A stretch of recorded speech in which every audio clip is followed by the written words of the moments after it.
Bienvenue pour un nouveau numéro de 100% Quintet, réunion de gala ce samedi sur l'hippodrome de Caen, puisque c'est le jour de la traditionnelle réunion du prix des Ducs de Normandie, un prix des Ducs de Normandie qui va justement servir de support au Quintet Plus et que nous allons étudier.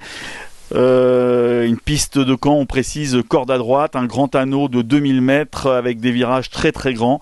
Attention, il n'est pas toujours évident de revenir de l'arrière-garde sur cette piste très roulante. Tout de suite, on regarde les partants de ce prix des Ducs de Normandie 2022. Avec le numéro 1, Hidalgo des Noé, qui aura peu de chance dans ce lot très relevé, tout comme le numéro 2, Darshan. Même cas de figure pour le numéro 3, Derby du Dollar. On passe au 4, Dollar Soyer, le 5, Digne et Droit. Ensuite, le numéro 6, Gangster du Vallon, qui va faire partie des outsiders intéressants. La craque italienne, le numéro 7, Ampia Mede SM, qui fait son retour corde à droite. Le numéro 8, Cache du Rib. Le 9, Elvis du Vallon, qui n'a pas été très très heureux ces derniers temps. Le numéro 10, Rebel Amateurs. Le 5, Fakir du Euro. Le numéro 12, Gudier Pré. Le 13, étonnant, le tenant du titre. Et le numéro 14, King Game, qui fera certainement partie des grands favoris, associé à Jean-Michel Bazir, qui adore cette épreuve et qui vient régulièrement à Caen pour la remporter. Tout de suite, on étudie tous ses concurrents.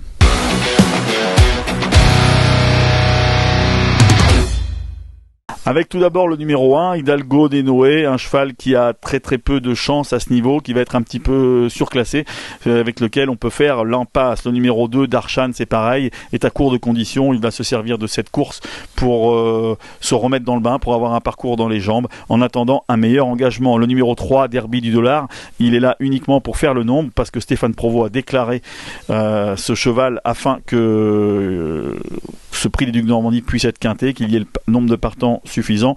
Donc ces trois premiers chevaux, 1, 2 et 3, on peut faire l'impasse sans trop de soucis. Le numéro 4, Dollar Soyer, aura surtout pour lui d'être associé à Éric Raffin, mais avant le coup au papier, il est nettement barré. Le numéro 5, Digne et Droit, qui est actuellement un petit peu moins performant qu'il n'était l'année dernière lors de sa très belle campagne européenne. Son entraîneur Pierre-Alain Brinois-Loulard va s'installer dessus, il sera plaqué, mais avant le coup, il est vrai qu'on ne peut difficilement l'imaginer mieux que pour une 6e ou 7e place. On passe au numéro 6, Gangster du Vallon, une ancienne gloire du trot monté qui connaît une seconde carrière étonnante à l'attelage. On se souvient de l'avoir vu terminer 2e du Critérium 5 ans de Gallius. Il est actuellement en très belle forme. Son driver Alexis Colette s'entend à merveille avec, c'est d'ailleurs une de nos fiches, puisque Alexis Colette et Gangster du Vallon, ce sont 5 courses et 4 fois dans les 3 premiers, dont une victoire. Donc le tandem, il marche, et ce numéro 6, Gangster du Vallon, il fera partie de nos outsiders préférés. On passe au numéro 7, Ampia Mede SM, la super jument italienne de Fabrice Soulois, qui fait un festival depuis son arrivée en France. Elle a réussi la prouesse à battre Clean Game. C'est d'ailleurs une de nos courses références. C'était le 26 mars à Vincennes, dans le prix du bois de Vincennes. Ce jour-là, Ampia Mede SM, on la voit sur ces images, battait Clean Game, et elle aura à cœur de doubler la mise. Attention toutefois, car ce jour-là, Clean Game rendait 25 mètres, et cette fois-ci, tous les deux vont se retrouver à poteau égal. Donc le numéro 7, Ampia Mede SM, important de dire également que Ampia Mede SM n'a couru qu'une seule fois, c'est une de nos fiches, n'a couru qu'une seule fois corde à droite, à Argentan, et elle s'y est imposée. Donc son retour sur le parcours à main droite ne devrait pas poser trop de problèmes. On passe au numéro 8, Cache du Rib, barré à ce niveau, mais attention, qui a de très très beaux restes malgré son âge avancé. Attention à ce Cache du Rib qui pourrait tout à fait prendre pourquoi pas une 5e place dans le quintet avec un parcours favorable. Le numéro 9, Elvis du Vallon, n'a pas été très très heureux depuis plusieurs semaines. Il a bénéficié d'un mauvais numéro à Argentan dans le critérium de vitesse, mais sa fin de course était très bonne. On se souvient qu'auparavant à Caen, il avait failli battre ce Bello-Romain. Il l'aurait sans doute battu s'il avait trouvé le passage plus tôt. Ce numéro 9, Elvis du Vallon, attention, il a déjà couru ce prix des Ducs de Normandie l'année dernière, dans lequel il terminait 5e. Attention, il peut faire aussi bien cette année, peut-être même mieux. C'est pour moi l'opposition directe, c'est l'un des meilleurs leurs outsiders. Le numéro 10, Rebel Amateur, c'est une jument qui aime bien les parcours corde à droite. On efface sa dernière sortie à Argentan. Elle ne s'est pas trop plu à l'intérieur de la piste ou sur un passage qui était peut-être un petit peu fouillant, et elle s'est montrée fautive. Attention à Rebel Amateur, on se doit de la reprendre évidemment. Elle a sa place dans une combinaison de 8 chevaux. Le numéro 11, Fakir du Loro, là encore l'un des malheureux du critérium de vitesse d'Argentan, puisqu'il devait s'élancer avec un numéro épouvantable en dehors. Il a néanmoins très bien couru. Attention, spécialiste de la piste de Caen, il a gagné il n'y a pas plus longtemps que cet automne le Grand Prix de la ville sur la longue distance des 4400 mètres. Il aime cet anneau, c'est un cheval dur, il fait partie des très bonnes chances pour les places. Le numéro 12, Guderipré ensuite, alors lui il nous laisse un petit peu sur notre faim depuis quelques temps.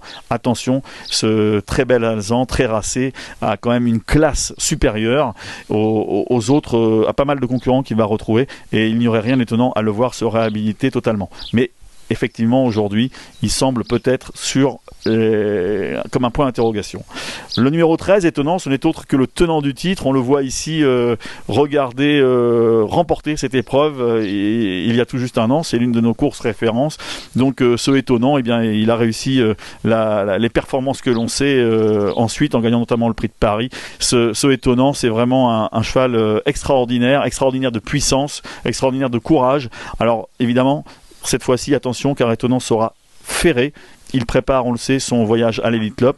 Il va donc plutôt se positionner non pas comme un vainqueur potentiel, mais peut-être comme un arbitre entre Ampiam et DSM et Clean Game.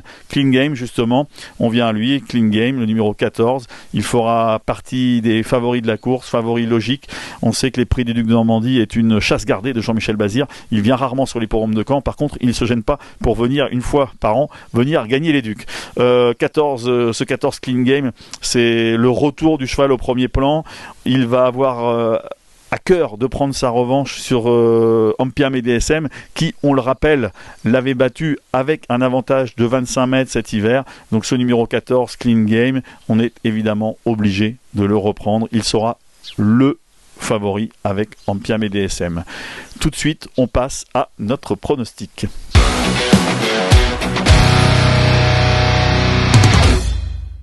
Notre pronostic, eh bien, on va faire confiance au numéro 7, Ampiam et DSM, qui a déjà battu Clean Game, certes avec un avantage de 25 mètres, mais la jument est tellement étonnante, elle est tellement bonne, tellement forte, qu'on se dit que même à poteau égal, cette Ampiam et DSM, elle peut remporter ce prix des Ducs de Normandie. Alors évidemment, son opposant direct sera le 14, Clean Game, qui a évidemment lui aussi les moyens de l'emporter. Donc le 7 et le 14 seront les deux chevaux de la course. Juste derrière, nous placerons le numéro 13, étonnant, le vainqueur de la précédente édition, mais qui, rappelons-le, sera ferré cette fois-ci et qui aura donc peut-être un petit peu moins de marge avant de partir à Solvala pour disputer l'Elite Club. On passe ensuite au numéro 9, Elvis du Vallon, l'un de nos outsiders préférés qui est capable d'un numéro. Le numéro 11, Fakir du Loro, a lui aussi sa chance pour une place, tout comme le 6, Gangster du Vallon. Le 10, Rebel Amateur, peut prendre une 5e place. Et évidemment, le numéro 12, Guderipré, sera placé en 8e position car il est toujours capable d'un exploit sur ce qu'il a fait de mieux. Dans les outsiders, nous allons mettre sans grande surprise le 8, Cache du Rib, le 4, Dollar Soyer et le numéro 5, Digne et Droit, tandis que les impasses seront composées de l'As, du 2 et du 3. On rappelle notre pronostic, 7, 14, 13 et 9, 4 chevaux que l'on peut prendre en base au quintet et associer avec 5 autres, le 11, le 6, le 10, le 12 et le 8.